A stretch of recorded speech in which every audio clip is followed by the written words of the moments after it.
And I believe kids today are developing quicker than they used to, because some of the things that come out of our 4-year-old's mouth, The F word? I'm like, no, not the F word. That may be a parenting issue.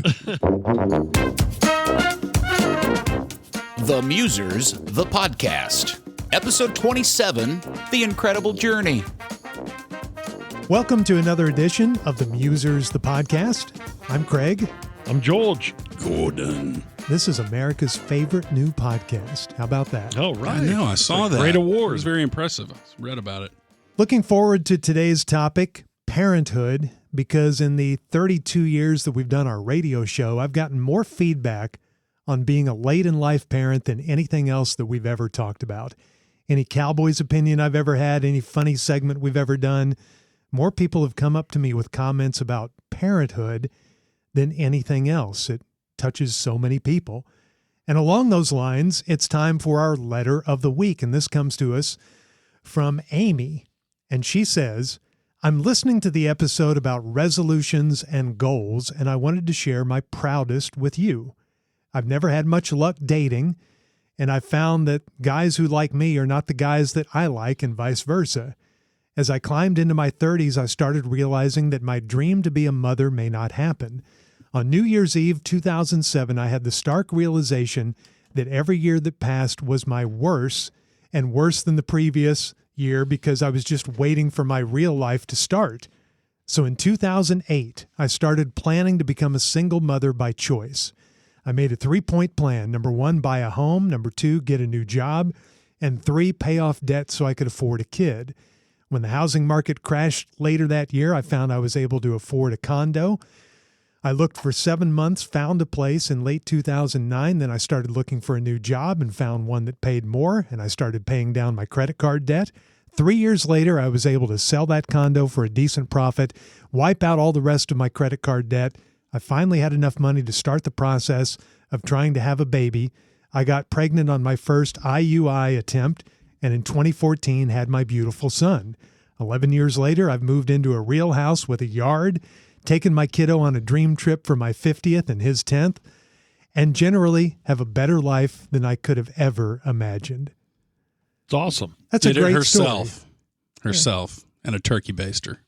Yes, herself and a turkey baster. I wonder if she kept the turkey baster. No. Oh.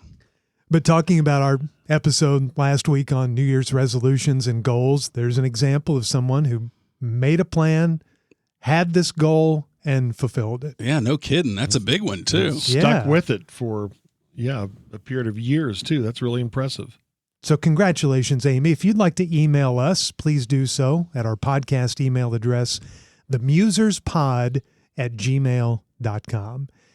And Amy's story about becoming a mother is a nice way to get into our topic this week on The Musers, the podcast, parenting. So I just turned 60 in December. What? George, you beat me to 60 when you yeah. turned 60 back in June. And as we've talked about a little bit, and as you put it, George, in your text to me on my birthday, 60 hits differently. Mm-hmm. And when we talked about this on our radio show, we got a lot of feedback from people in their 50s and 60s, and they're approaching this birth date or they've gone through it, and they all agreed it's just different. Yeah. And everyone will say, it's just a number. Don't worry about it. That's true. It's just a number, but it's also a matter of perspective, and it just changes that a little bit. And there's a good way to approach it. Don't let a number limit you from doing whatever it is you want to do, and all those cliches and all that. But yes, it hits a lot differently, just knowing that you're to that point in your life. You're thankful for that, and yet you know that you're About to die. late on the back nine. What whole? You guys laughed early in the podcast, like episode 2 or 3, when I said I think I've just put it out on 16. I think I don't know what hole I'm on. Yeah, 16. That's about right, isn't it? Jeez, only have 2 holes left, and one's a par 3. I would like to think that I just Short. made the turn and I'm going to live to 120. Yeah. You could. That's possible, I guess. I got some bad news for you. But 60 hit me differently because I am a relatively new parent. I was 55 when our daughter was born. I am that older parent. I'm an older first-time parent. And I never thought it was going to happen to me or for me. I was always open to being a parent, but I never desired it. I know a lot of women in particular have that innate desire to be a mother. And I do know a lot of my guy friends who had a desire to be a father, and I never had that. I never once, until I turned 55, really wanted to be a dad. Yeah, I remember when you were debating whether or not to become a dad. Mm-hmm. And how much hand-wringing there was in that. And you were like, I don't know. I mean, it's not, not necessarily my thing, but if she wants it, I guess I'm open to it. You were much more wishy-washy about it. Yeah. Yeah, and there were 3 things that really tipped it for me. First, it was meeting my now wife, and it's the thing that she really wanted more than anything in life. She wanted to be a mom. And she was also getting a little late in life, so we had to kind of get after this. We needed to get married and then do this. But while I knew I wanted to be with her, I didn't really want to be a dad, and especially a late in life dad. And it made me wonder if I was up for it, if I should do it. And I've told you guys this before, I've never mentioned it on the podcast, but there were 3 people that spoke to me. And one of them was my sister, Claire. And I remember saying to her, having this discussion about whether I should become a dad at 55 or not. And I said, I just think I might be miserable. And she said, the love of a child has never been known to make anybody miserable. I thought, okay. Sound advice. Except when the child goes haywire later in their teenage years. Right. The second person was our buddy Randy, when I was bouncing all of this off of him. And he said to me, well, what she wants matters too. And it was one of the first times in my life that I got outside of my world, everything being about me. And I thought, yeah, he's kind of right. What she wants matters too. This is a 50-50 partnership. And And then the third person that spoke to me was actually a TV character on the Showtime show Billions. And it was Bobby Axelrod who played the billionaire in that show. And he had an assistant who wanted to go to this party, but also wanted to go across country to see a friend get married or something like that. And this person was talking to Axelrod and said, I'm kind of sad I'm not going to be able to see my friend get married. And he said, well, take my private jet. You can do both. And she goes, no, that's just too much. And he goes, look, life is short. Do it all. And this all happened around the time that I had talked to Randy and talked to Claire, and I'm watching that show. And then he says, life is short. Do it all. And I thought, yeah, we're here for a blink of an eye over the course of human history. It goes really fast. Why don't I do it all? And that's one of the basic things to do is procreate. Why not? I've kind of done whatever I want to do as a single person or things for myself.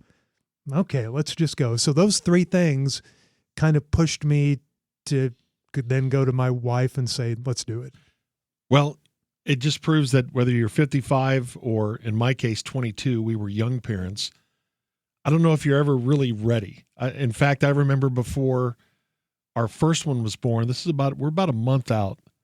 And I remember looking at my wife and saying, I don't think I'm ready for this just yet. I said, we were really young and I don't know if I'm ready.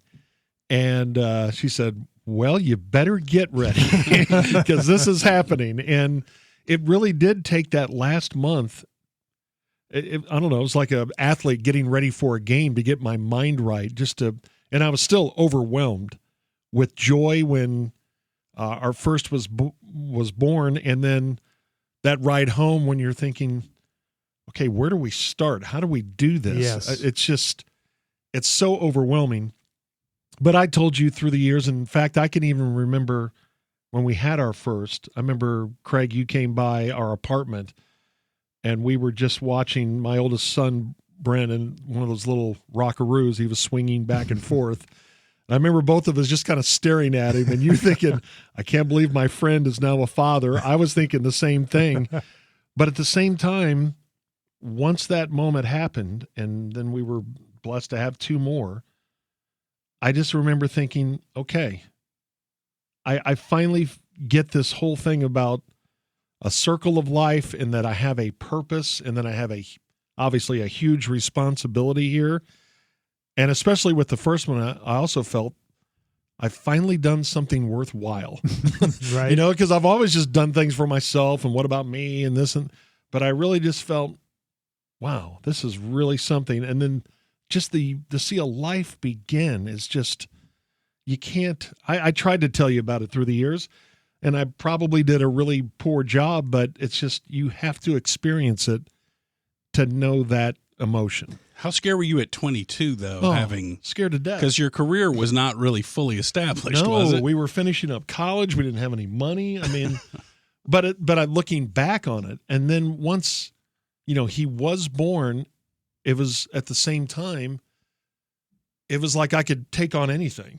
It's you grew 15 years yes, overnight. Yes, I'm the protector of this woman and this little baby, and worked 2 jobs, and neither one of them paid much.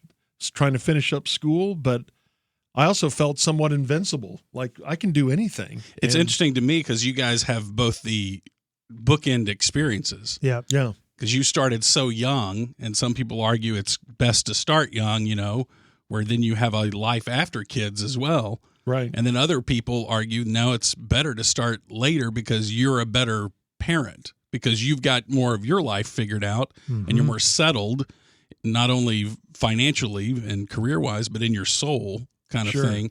And I see arguments to both of them. Now, biology, of course, obviously favors having them young. Yeah. When you can still chase. Biology has not kept up with our politics, but when you're older, I know so many people that have smoothed out and chilled so much and are so much better parents when they're older. That's why people are better grandparents than they are parents, because usually they're parents when they're young and they're unsettled and they've still got tension and they're, all that kind of thing. Sure. Yeah. Am I going to be around for my daughter's high school graduation, first big job, wedding, first child? That gets a little iffy when you have a child at age 55 like I did, but I don't think I would change it at all. If I had had a child in my 20s, I don't think I would have been a very good parent. I think I'm so much more patient now. I think I'm wiser now. She takes a crayon and draws on the wall. When I was 25, I would have lost it. Now I just laugh. Yeah, now it's just cute. Yeah, it's not a big deal. I value her more than the wall. Yeah. I'm reminded of that Modern Family, the sitcom on ABC. There was a scene where Jay, who was the older dad, he's probably 60 in his 60s, and he's married to Gloria. She's in her 20s or something, and they're pregnant. They're going to have a kid, and Gloria buys the headphones that you put on the mom's belly so you can talk to the kid through the microphone. And she's talking to the kid, and she goes, "Here, Jay, say something." And he doesn't want to say anything. And she goes, "Come on, say something." And he grabs the microphone and he goes, "Hey, kid, it's your dad. Look, when you come out, I'm going to be a little older than you're expecting. But on the plus side, we're comfortable." Right.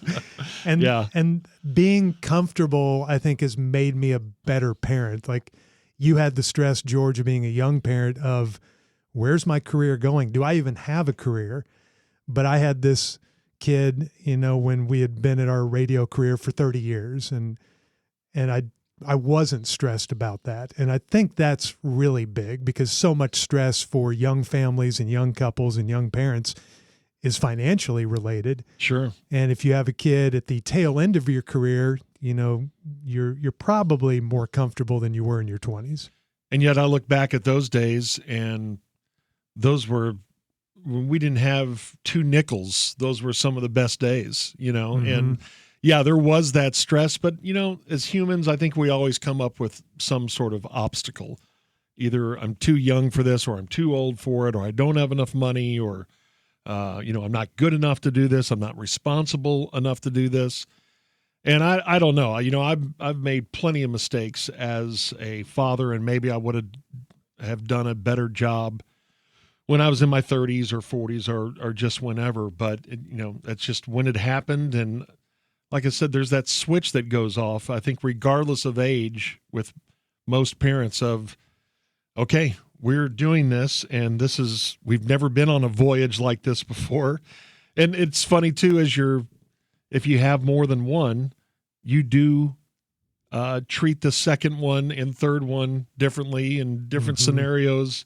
I don't know if it's better or worse, but because of that, there is something to the first child, second child, and third child. The old birth order thing. Yeah, the birth order thing is real. It really is. I want to do a whole podcast episode on birth order because I'm a firstborn, Gordo's a middle child, and George is a baby. Right. So I think that'd be great because we've got them all covered. You're exactly right about no matter what age you have a child, you don't feel prepared. You were talking how unprepared you felt at 22. I remember when we had our daughter and my wife and I are in the hospital, and after a day, I think they said, time to go home. And we were like, whoa, hold Way on. too soon. About 2 more days. Yes, because the nurses were doing pretty much everything for us, Yeah. feeding the child and bathing, whatever. Hey, man, they get you right out the door. They get now. you out the door so fast. I remember looking at my wife as we're being discharged saying, I don't know what to do when we get home. And she was like, I don't know what to do either. It's quite a daunting feeling, but millions of years of it being in our DNA and taking care of kids, you kind of figure out what to do. Yeah. Yeah, and I always like how, usually they're the older woman, the mother's mother, will be around to help. And I like seeing that generational thing of this is what we do as a species. We raise young, and older generations help the younger generations. That's funny. My wife says that food has never tasted better than the food my mom used to bring her when we would have babies. Mm-hmm. She says, I don't know what it is. Well, you go through that exhausting process, and my mom was a good cook, but the point was that help, that guidance, and in this case, food. Yeah, it just tastes like love and care. Yes, it was just so welcomed. Absolutely. I am somewhat proud to say that I was never bothered by what people were going to say about me as an older parent. And I briefly thought about it because over the years, we've all laughed at Tony Randall when he had a kid at 78. Al Pacino had one at 83. Wow. Robert De Niro, 79. Mick Jagger, 73. My hero, Steve Martin, had a child at 67. I remember when Dave Letterman had his son Harry at the age of 56, and we all couldn't believe he was having a kid so old. He was that young. But he was that young.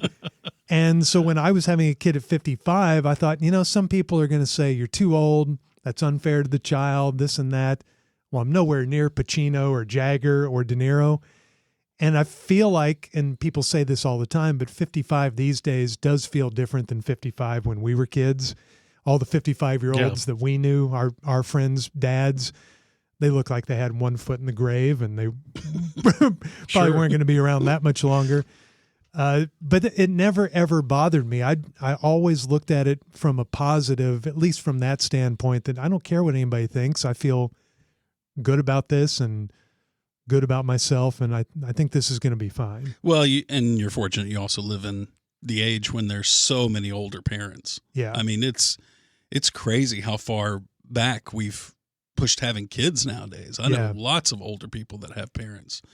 Lots of women who have their first child in their 40s, mid-40s, and dads who have a kid in their 60s, which is just would have been crazy to think about back in the day. Yeah, and you shouldn't care what people think about it. Just like I had to get over that hump of, oh, man, they're 22 and they're trying to get out of college. I mean, especially after our child was born, I didn't care about that. It didn't even register with me. Yeah. Yeah, this is my son, and this is our family, and this is the way we're going to do it. And plus, you're working on, especially in the first 4 months, you're working on about an hour and a half of sleep. So, what do you care what, someone says, oh, is that the grandfather, and I'm sure people looked at us and thought, oh my gosh, they're just kids, and they have that little baby. And he's dressed like a hillbilly.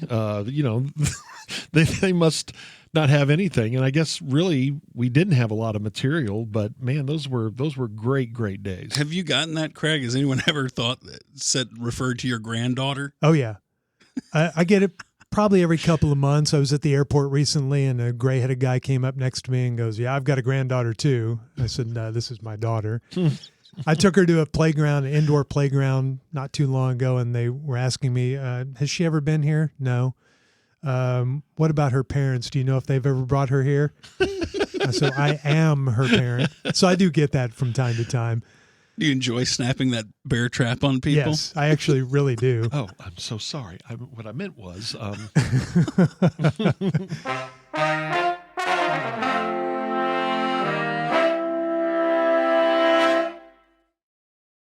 Yeah, and I thought about, the negatives to being an older parent. And one of them for me is I did wonder if I had the energy for the sleepless nights, especially with our work schedule on the radio side, doing morning radio, if I had the energy for changing diapers. I remember, I think I even told my wife, because I read that a famous bike racer made this deal with his wife, that he would have a child, and he was an older father too. He said, but he's not changing a single diaper.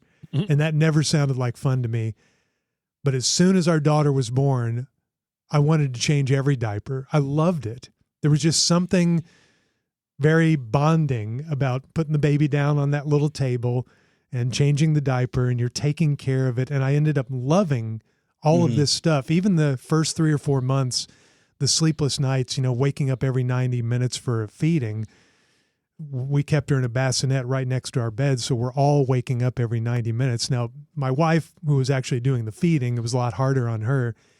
But I found that even though I was getting up at 4:30, I'd look at the clock, I got to get up in 2.5 hours. I found those 3 months to be so incredibly rewarding. Just all three of us in the bed, feeding our newborn.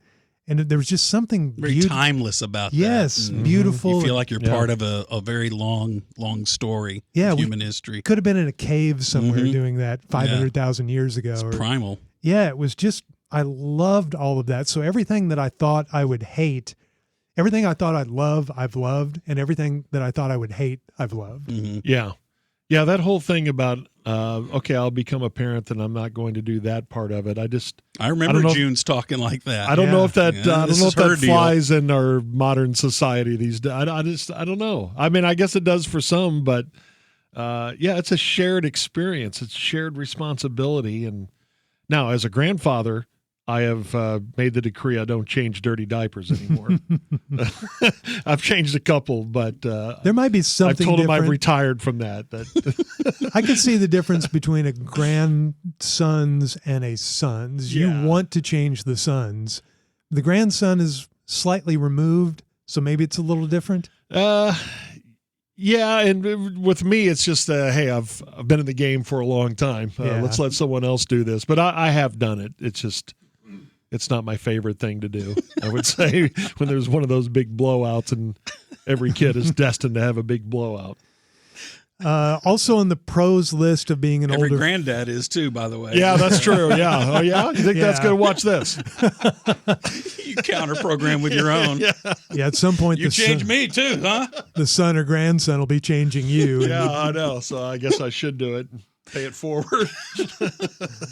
Also on the list of pros about being an older father is not just, being patient and you think you're wiser and things like that.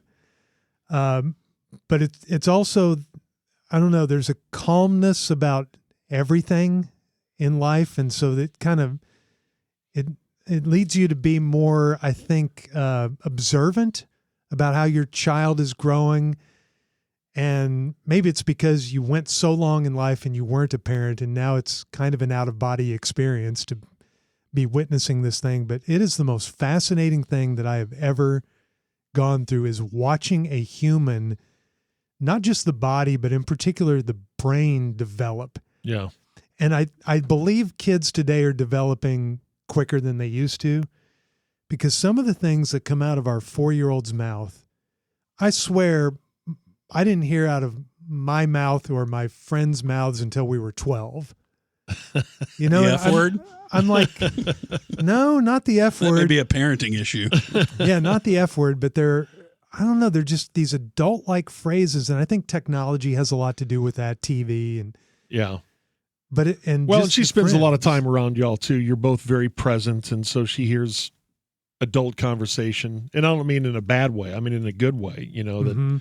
that has probably sped up her process. But Yeah. yeah, I think you're right. And there's whether it's good or bad, there's screen time, which I think is higher now for the average kid than it was 20 or 30 years ago. Which we really try to limit. yeah.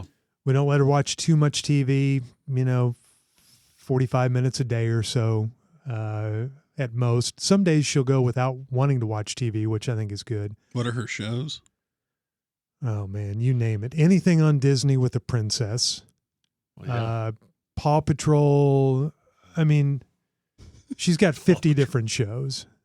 That show is so unstable, that Paw Patrol. What's unstable about it? I don't know this one so well. They're dog They're superheroes, police, right? and they can fly Yeah. helicopters, and they save people, and they talk, and One's yeah, a cop. yeah. One of them's a cop. Yeah, Yeah. one's a fireman. One flies a helicopter. One's a water expert. One's a snow expert. Yeah. I've always asked this question when kiddom comes up. Why do we make kids shows with animals? Why aren't they people in the kids shows? Somehow kids identify with animals more. Why do they identify with animals more Yeah, than people? I don't know. They're humans. Paw Patrol's a great idea. They're cute. They're pups, really. Yeah. They're not even full-grown dogs, it looks like. And Yeah. I think we can identify with that, or characters under the sea.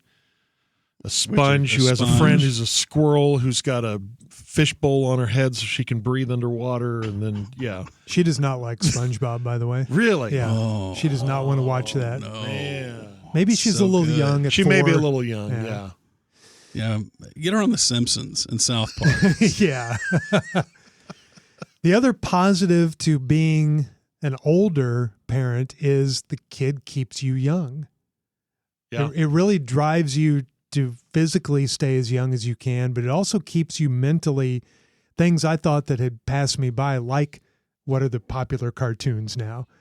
It keeps you tied into that in the young language. And she comes home from her pre-K school, which that's a whole nother topic, how competitive schools are for 3 and 4-year-olds. It's unbelievable. Yeah. But anyway, she comes home from pre-K with, language that she's heard that day and what the kids are saying. And so I think that's good. It's going to keep my mind young as I try to keep up with her. She's saying 6'7" a lot. She is. They've got a she's already 6'7" school song that they sing at school. Oh, my gosh. Yes. Filtered down to the 4-year-olds.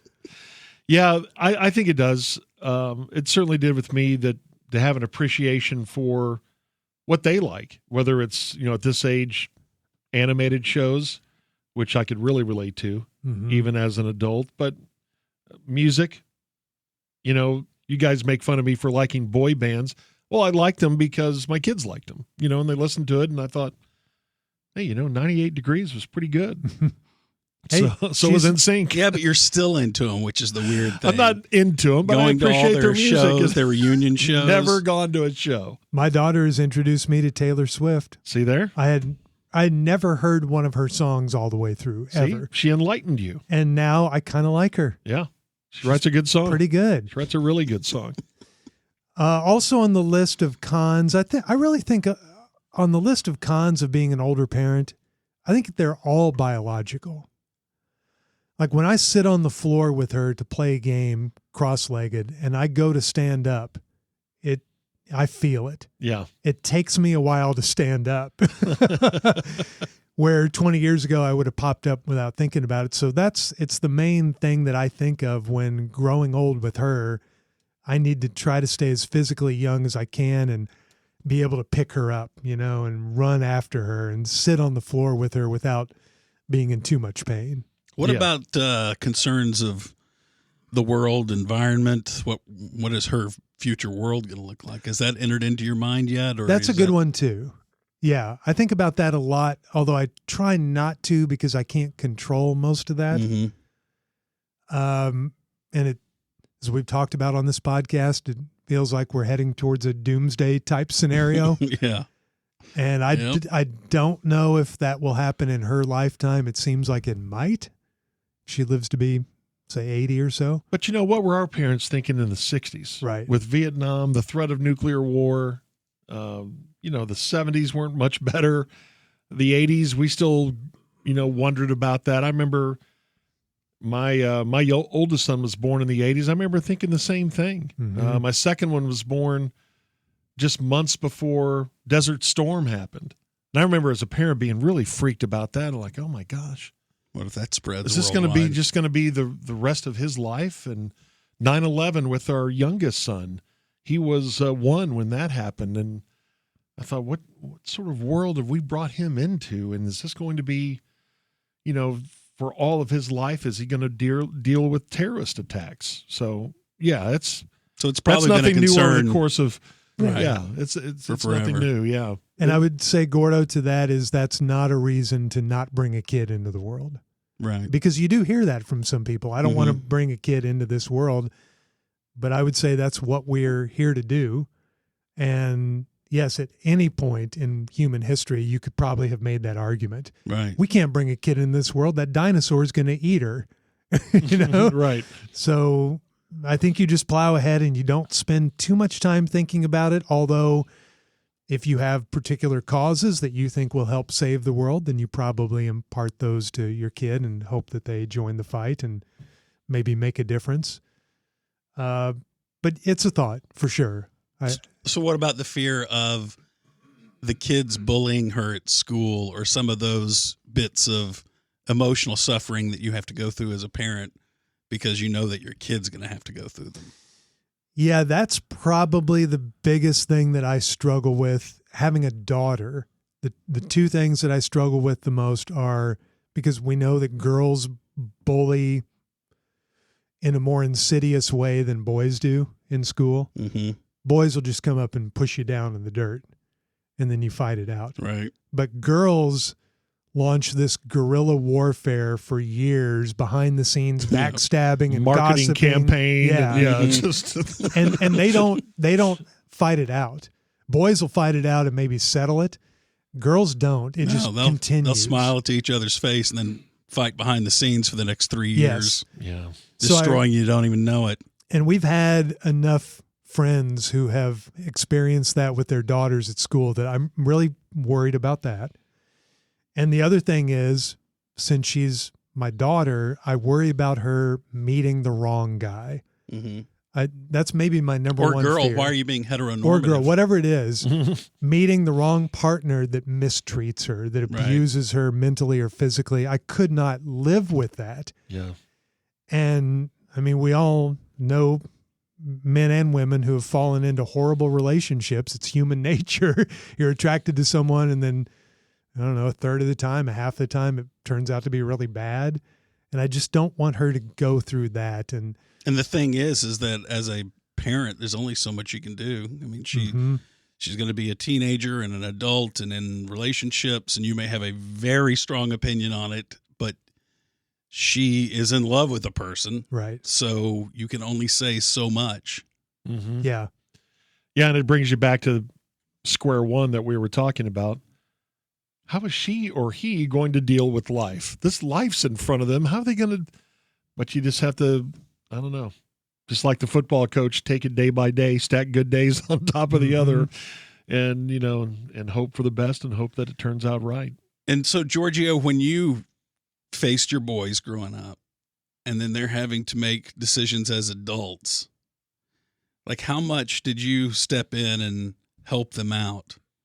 Because I think this has also changed as generations have worn on to where now present day generations stay involved in their kids' lives probably a lot longer than our parents or certainly their parents did. There used to be an idea that when you were 18, you were on your own, like you were an adult. Yeah. But now, you know, some kids live with their parents for quite some time. And I have no negative opinion for that. No, like, I don't think either. I think with some kids, it makes sense save some financially money and absolutely. And Especially with the college debt a lot of kids graduate with. yeah, try to pay that off, or any sort of money that you want to save to do something. All three of my boys have asked some sort of advice, professional advice or personal advice. But that's a really interesting question, because sometimes I think especially my wife did a good enough job to where they were pretty level-headed after they turned 18. And while we had those discussions and I tried to give them my best advice that I could, and I still do, we still talk, jobs and things like that. Hey, what do you think I ought to do? I think maybe they're calling their mom because they may get better advice there. No, we've had those conversations. And I think the middle part we left out, the teenage years, where the conversations you have are not always pleasant. Ugh. And I think that was the toughest part about being a parent, was when they start offering resistance of, we're no longer the best buddies in the whole world, and who are you to tell me what to do, kind of thing. Yeah, because as parents, I guess you are a god for a long time to that kid. And then all of a sudden, you're the stupidest person on the earth to them. Mm-hmm. Yeah. It's so weird how far parents fall when they hit adolescence and they start going through their very necessary developmental process of divorcing themselves from their parents. That's what we do in adolescence. And I look back at my teenage years and I regret so much of how I treated my parents. I do too. I do too. And how inconsiderate I was of them. We all do, but that, I think as a parent, the good news is, and I always tell parents this, they do come back. Mm-hmm. They come back and they realize, I wasn't always the best kid and I wasn't always the best son or daughter. And they realize that, and they, their head stops spinning around, and then they look at you and will say or do something normal. But that is a really tough time. And I think that's a critical time as a parent, that you do the right thing and you love them back just like you did when they were 1 month old. And that's the one thing that I think can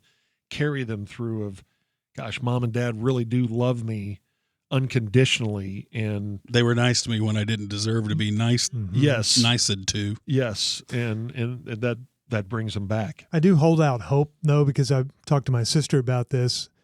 I said, this is going to be great until the teen years. And she said, our teen years were great. Her son and daughter didn't offer any of that attitude or resistance. So it is possible. I think she's probably in the minority. I think most teenagers get a mind of their own and start experiencing this free will and, wanting to be adults. But I do hold out hope that the teen years could be smooth. Hey, so much of it, I think, is what friends they fall in with. Yes, absolutely. 100%. Because that becomes their most dominant influence in their teens, is their friendship group, their peer group. And you fall in with bad ones, and oh boy. Yeah. My mom always said that to me growing up through my teen years and early adulthood. She said, I never worried about you because you had nice friends. And when I think back to it, I always did have really nice friends. And any of my friends who were kind of troublemakers, I somehow started putting a little distance between me and them. Yeah. I ran to them. And with all three of my boys, I would say 90% of it was good. But let's say it was even 5 to 10% that was challenging. It's those moments that, as a parent, keep you up at night till 3 o'clock, wondering, did I say the right thing? Did I do the right thing? Is he doing the right thing? How do I solve this riddle? Yeah, it's that whatever that percentage is, at least with me, was really difficult. And as we were talking about the difference between being older, I think as I got older, I got better. And I've had to tell my oldest son several times, I'm sorry, I could have done a lot better and handled that a lot better as I did with your brothers because of experience. What did you feel like? How did you handle something differently with a third one than you did with the first one? Like, where did you think that you erred? I would think I would just listen more instead of just, shooting back with some sort of counterpoint. Like I think I told you a long time ago, someone told me once, arguing with a teenager is like arguing with a drunk. You just don't do it. And I got better at practicing that and just okay, I understand that's the way you feel, but Who told you that quote? I think it was at some, I think it was at like some conference that was like About parenting or about something? parenting. Yeah. Yeah. And I just remember writing that down thinking, boy, that's really good advice, because sometimes you feel that way, that whatever you say is not going to be met with any sort of Yeah, you have a welcomed response. you have a feeling like, well, if I present it logically and it'll make sense to Yeah. them. No, it's not going to make sense to them. You know why? Because it came from you, Right. and that's who they disagree with. Oh, okay. Whatever. And it's not going to Yeah, make Dad, okay. sense to them. Sure. It's also not going to make sense to them because their brains are not fully formed. Mm-hmm. And that's what the hardest thing through the first 4.5 years of parenthood for me is realizing this is a 4-year-old brain. They can't really reason. They can't really control their emotions yet. That new study came out that said the brain doesn't fully develop. We used to think it was 25. Now it's 32. Oh, Lord. Wow. So, certainly through their early years, their toddler years, and you're saying don't do that, and then you can't figure out why they don't do that. Well, it's because this brain is in its infancy. It's trying to figure things out. I mean, it's still really struggling to figure things out in the teenage years, in the 20s. So at 4, of course, you're not going to be able to talk any sense into a 4-year-old. You just have to ride it the best you can. I'm just thinking back to some of the scenarios we went through without saying too much declassified information. Classified information. Yeah, we'll declassify it here. But with one of my kids, they had responsibilities. Keep your room clean. Pick up your clothes, take them to the laundry room. And with one, he would have put your clean clothes away that your mom has cleaned, or we did try to incorporate them to do a little bit of this work. But one of them would not put his clothes up, just wouldn't put it. His room was just a mess. So he cleaned his room up. All the clothes are gone. The problem is all he did was put the clean clothes and the dirty clothes in the hamper and take that down to the laundry room. So as my wife's going through the laundry, there's folded shirts that she had just folded 3 days prior. And she's like, why would they do that? But think back to when we were teenagers. I'm not going to fold laundry. What's the Right. purpose That's of y'all's that? job. Doesn't bother me that pair of pants is on the floor. Right. I didn't Why ask is to it be a problem born. for them? Yeah. Y'all brought me in this world. You take care of everything. So wrong. You know what our 4-year-old said to us the other day? She said, I want to be a grown-up. I said, why? So I can say, don't do this, don't do that. Yeah, she can command people around too. Yeah. I wanted to do some of that. Y'all got a pretty sweet gig.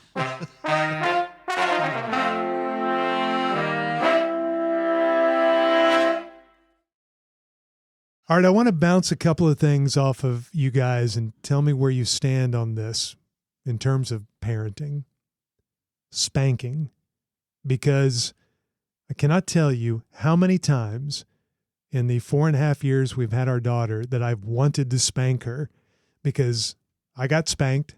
Yep. I think you guys got spanked. Mm-hmm. I don't think anybody really spanks anymore other than child abusers. Maybe there's some people who think they're controlling it. We, of course, do not, and we decided we would never do that. I could not imagine doing it. I could not imagine striking my child in any way, shape, or form.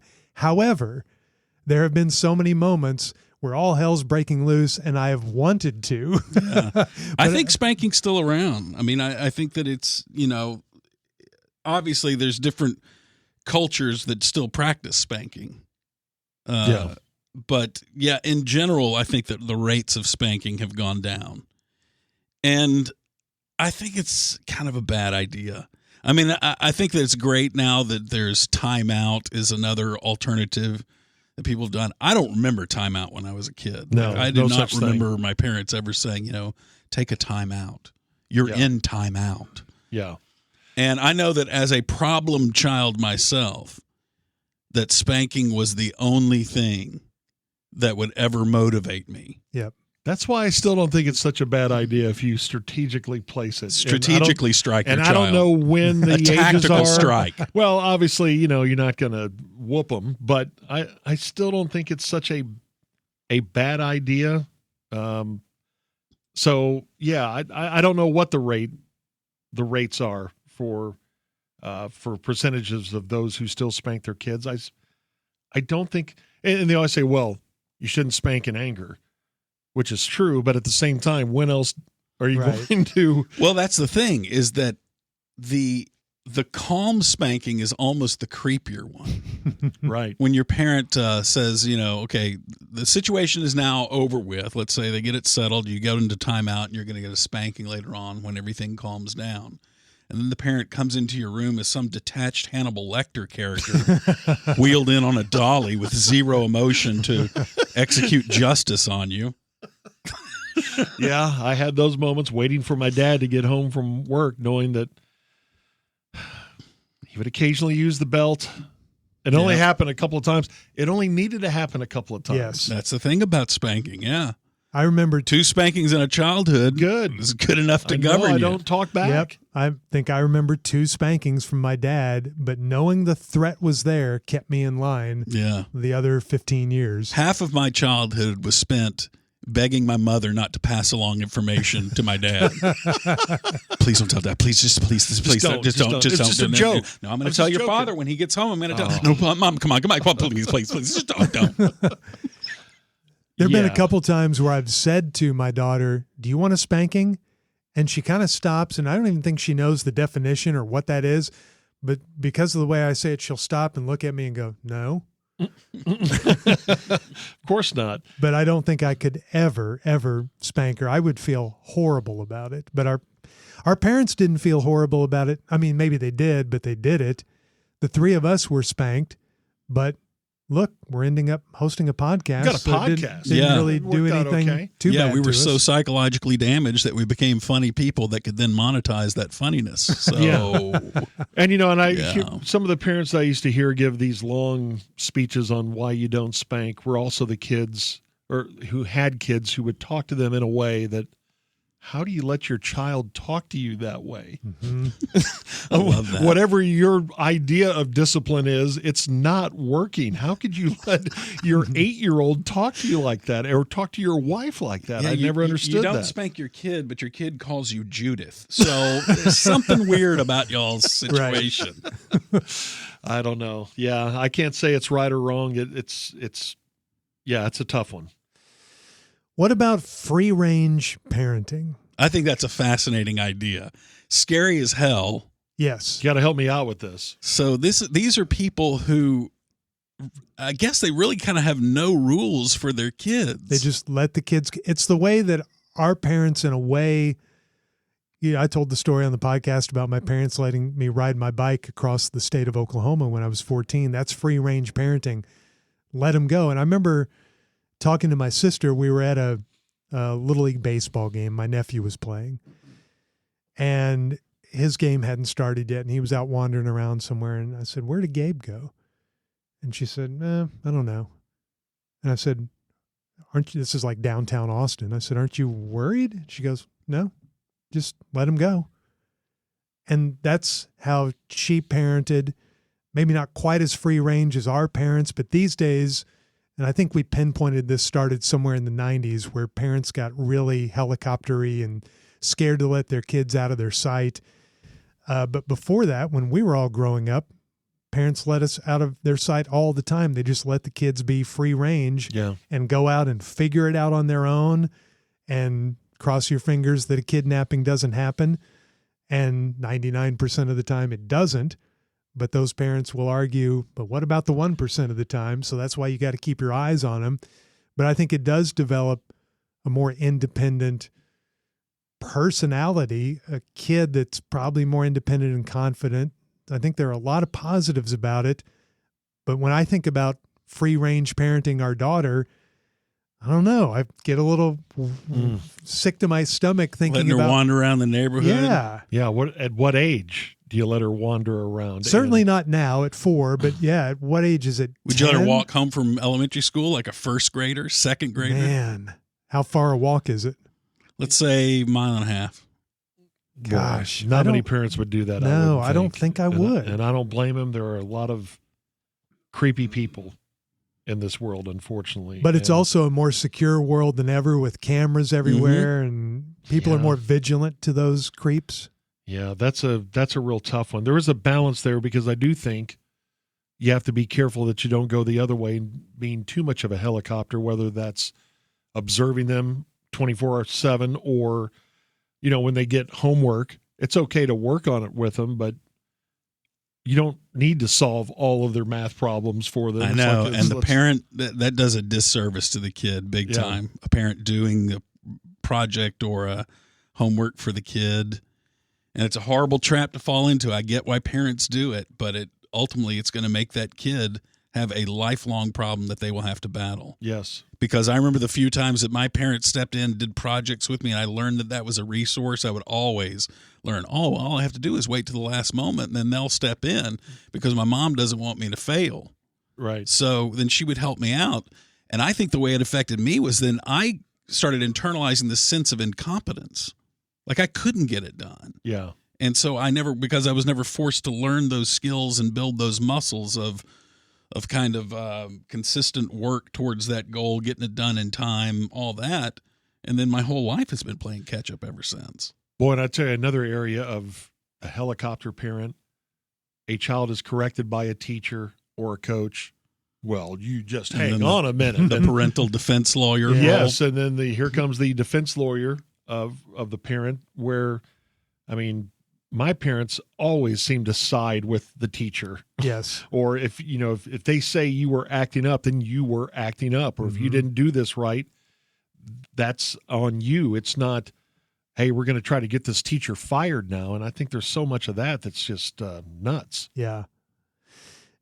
Is this wrong? But I'm also a little less likely to free range parent with a daughter than I would be with a son. Because I would think my son can is more competent, physically take care of himself, defend himself a little better than my daughter. But I think when you're talking 8 or 9 years old, the answer that if they're up against an adult, not really, right? But no, I understand what you're saying, and we've always felt that way about it, daughters or sisters. But yeah, it's probably the same for both. Well, and Gordo, talking about letting kids do things for themselves, I'm already experiencing that at 4 with a 4-year-old daughter. I'm trying to back off because it's my tendency, and it's the first time I've been through this, raising a kid. I want to help her with everything. And I think the phrase she utters the most is, I can do it. Right. And you have to let that, I think, as a parent, has to be the most frustrating thing, is letting the kid do things really poorly. Yeah. Mm-hmm. And you can't step in and it goes on up when they're screwing up laundry and everything. And every parent, I think, must have the idea of, I handle that for them just because it takes too long to sit there and mentor them through it. And they're always getting it wrong. And it's just like, whatever it is, you have to let them do it. Yeah. And parents feel so overwhelmed that a lot of times they just do everything for their kid because the kid won't do it, or they won't do it on time, or they won't, whether it's cleaning their room, doing their laundry, handling this, putting away dishes. They don't stack the dishwasher right. So it's easier if I do it. Anytime a parent starts saying it's just easier if I do it, you need to, I think, take a break and ask yourself, yeah, but I probably shouldn't be doing it because this is something they need to learn. Yeah. Mm-hmm. Not for here in this house, but for here in their house. That's right. Later, years from now. Yep. There's another topic when it comes to parenting, and that is social media devices.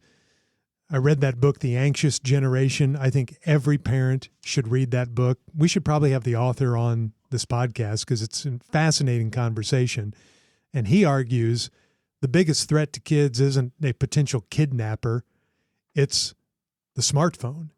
And the stats definitely show that far more kids are impacted by that than some creep in a white van patrolling your neighborhood. Yeah, I know a lot more kids that are abducted by their cell phones. Yes. Then that's hijacked their life much more than anybody's hijacked their body and thrown them in a van. Yes. And that's got me on guard. I'm more vigilant about keeping her away from that. And as long as I can, I hope she doesn't get her first phone till she's 40 because I'm going to try to police that because there's just so much poison out there. And I'm really happy. And he suggested this in his book, which was a couple of years ago. And now schools are doing it. They're banning phones. And they find that after a week of protesting, the kids end up being happier and they pay more attention in class and they socialize with each other. So I'd love to do a whole podcast episode on that topic. Well, I think that's a great one. I remember early in the days of us doing the radio show when cell phones started coming about and do you start getting them for your kids? It was not an automatic. Mm-hmm. Like my two oldest, I think they got theirs when they turned 16. And it was you're driving now, so we want to be in contact with you. But I think my youngest got it when he was 12. But I see. Yeah, the kids know the loophole now. It's but what if there's a school shooting? Right. Don't you want to be in touch? Yeah, we have to give it to me because what if there's a school shooting? But I see kids ignoring their parents at the table and they have to be 8. Mm-hmm. Yeah, younger? I see the parents ignoring the kids. And then they're doing the same thing. It's like, well, golly, someone needs to put a phone down. But I don't know what that age is. And, it's interesting that you say that in that book, they talk about how the kids were actually happier after the cell phone ban. It's something that they're required to grumble about, and it's an injustice, and they hate it, and can you believe it? And then when it actually happens, they find that they're actually a little bit less anxious. Yeah. That's absolutely true for even adults. I can't tell you how many times it's happened where, this concert, we got to put our phones in a Faraday bag before we go into the show and everything. And then I go in there and I enjoy that concert 50 times more. Yes. Because I'm not every time wondering, okay, this is my favorite song. I just need to get a few minutes of this footage. And, Right. And you're not having to worry about any of that. And you're actually in the moment of actually watching this artist with your own eyes rather than through the mediation of that stupid rectangle. Boy, that's so much better. Or being behind the person that's doing their own photo shoot right in front of you, making duck lips in front of the... And then they don't watch the next song and a half as they're down there getting the perfect caption for their Instagram as they're going to post the picture. Gosh. Well, there's so much more to talk about the topic of parenting. I'm sure we'll do many podcasts in the future on this, especially as my child grows and I have more stories to tell. George, you were right. All those years you told me there's nothing like it. It's the greatest thing in the world. I told you it'd be the best thing you ever did. Yes, and it is. And it's just such a joy. She's brought so much joy and color to our lives. And there are hard moments, but 95% of the time she's great and loving and funny. And I love it way more than I thought I would.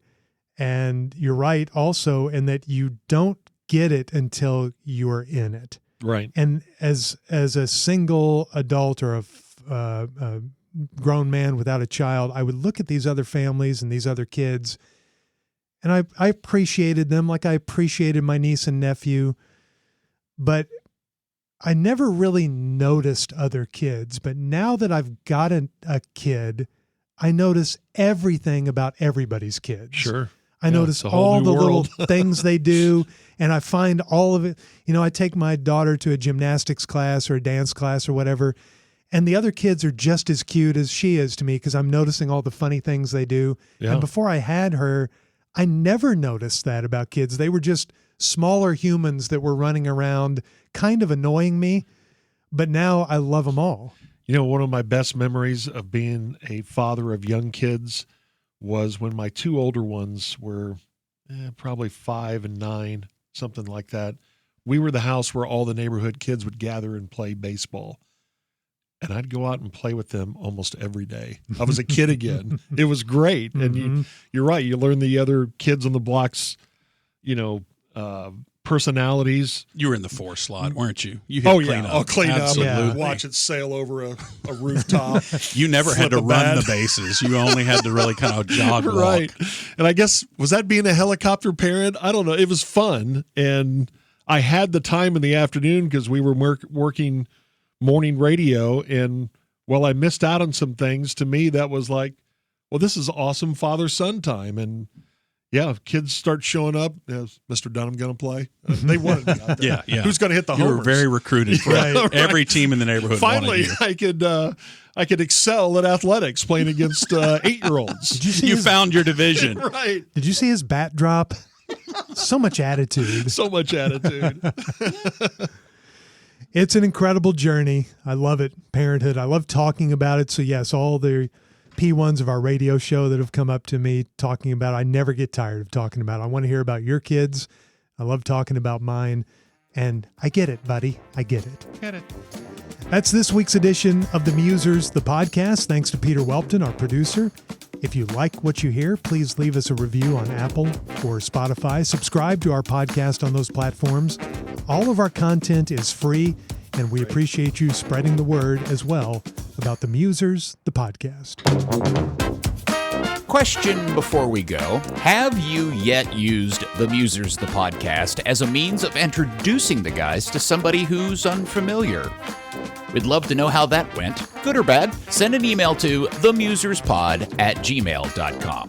The Musers, the podcast is a Tired Head production.